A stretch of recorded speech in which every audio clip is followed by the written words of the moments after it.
Gazetarja Ilnisa Agolli ka reaguar për ndarjen e aktorit Bes Kallakut dhe këngëtares Xhemsila Myrtezaj. Gjatë një interviste, ajo shprehu një qëndrim të qartë për këtë zhvillim në jetën e ish-çiftit. Agolli deklaroi se ndarja nuk i ka shkaktuar keqardhje.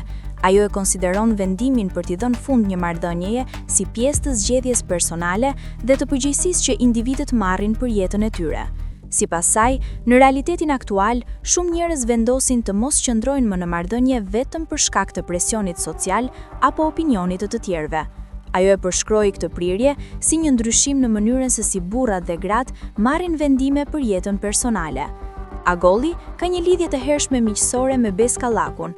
Ajo ka studiuar me të në Akademinë e Arteve dhe ka marrë pjesë edhe në ceremoninë e martesës së tij me këngëtaren. Pavarësisht kësaj afërsie, ajo shprehu mbështetje për vendimin e tij për ndarje.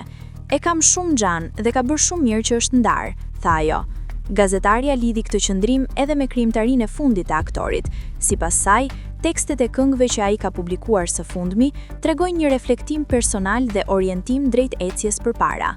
Në vlerësimin e saj, rikthimi te vetja dhe vazhdimi i rrugës personale përbën një zgjedhje të pranueshme kur një marrëdhënie përfundon.